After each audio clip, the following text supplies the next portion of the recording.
रावण का नाम सुनते ही हर किसी के मन में क्रोध पैदा हो जाता है। माता सीता का हरण कर उन्हें पाने के लिए श्री राम से युद्ध करने वाला रावण विश्रवा का पुत्र था। पौराणिक ग्रंथों के अनुसार ऋषि पुलस्त्य जगत पिता ब्रह्मा के पुत्र थे। उनके पुत्र हुए विश्रवा, जिनकी पहली पत्नी महर्षि भारद्वाज की पुत्री के गर्भ से धन के देवता कुबेर का जन्म हुआ। दूसरी पत्नी राक्षस राज सुमाली की बेटी कैकसी थी। उनके 3 बेटे हुए, रावण, कुंभकर्ण और विभीषण। जैन धर्म के पुराणों के अनुसार दशानन को प्रति नारायण कहा गया है, तभी तो उनकी गिनती जैन धर्म के 64 महापुरुषों में होती है। कहा जाता है कि रावण को केवल उस युग का प्रख्यात पंडित ही नहीं, बल्कि बहुत बड़ा वैज्ञानिक भी माना जाता था। उसके पास असीम ज्ञान था। कहा जाता है कि इंद्रजाल जैसी अथर्ववेद मूलक विद्या की खोज रावण ने ही की थी। उसके पास सुषेण जैसे वैद्य थे,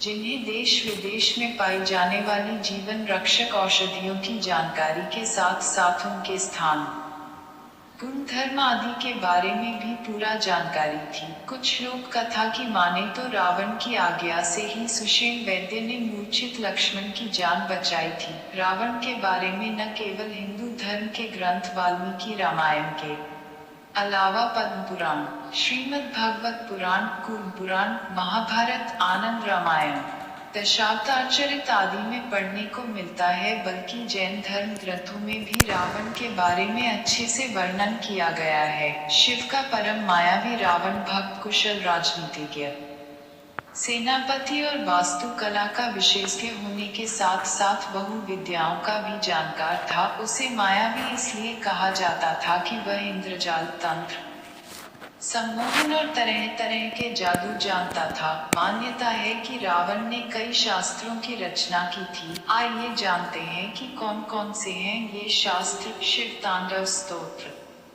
हिंदू धर्म से संबंध रखने वाले ज्यादातर लोगों को पता होगा कि शिव तांडव की रचना रावण द्वारा की गई थी, जिसके पीछे एक पौराणिक कथा प्रचलित है। कहा जाता है कि अंधकार में चूर रावण ने कैलाश पर्वत को उठा लिया था और उसे लंका ले जाना चाहता था। भगवान शंकर ने रावण के इस अहंकार को चूर करने के लिए अपने अंगूठे को जरा सा दबाया तो रावण के हाथ उसके नीचे आ गए। लाख कोशिशों के बाद भी जब रावण से वह पर्वत हिला तक नहीं, तो उसने अपनी भूल का पश्चाताप करते हुए शिव तांडव स्तोत्र से भगवान शंकर की आराधना की तो भोलेनाथ ने उसकी भक्ति से प्रसन्न होकर उसे माफ कर दिया था। वास्तव में रावण द्वारा की गई एक क्षमा याचना ही कालांतर में शिव तांडव स्तोत्र कहलाया। अरुण संहिता।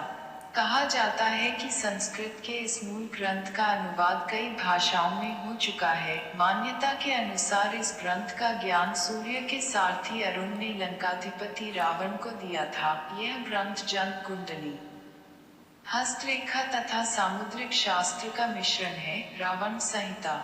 इस ग्रंथ के नाम ही पता चलता है कि इस ग्रंथ में रावण के जीवन से जुड़ी हर बात वर्णित है। रावण संहिता रावण के संपूर्ण जीवन के बारे में बताती है। इसके साथ ही इसमें ज्योतिष की बेहतर जानकारियों का भी भंडार है। चिकित्सा और तंत्र के क्षेत्र में रावण के ग्रंथ 10 शतकात्मक प्रकाश, 10 पतलात्मक उद्देश्य तंत्र, कुमार तंत्र, नाड़ी परीक्षा। रावण के ये चारों ग्रंथ अद्भुत जानकारी से भरे हैं। रावण ने अंगूठे के मूल में चलने वाली धमनी को जीवन नाड़ी बताया है, जो सर्वांग स्थिति व सुख दुख को बताती है। रावण के अनुसार औरतों में वाम हाथ एवं पांव तथा पुरुषों में दक्षिण हाथ एवं पांव की नाड़ियों का परीक्षण करना चाहिए।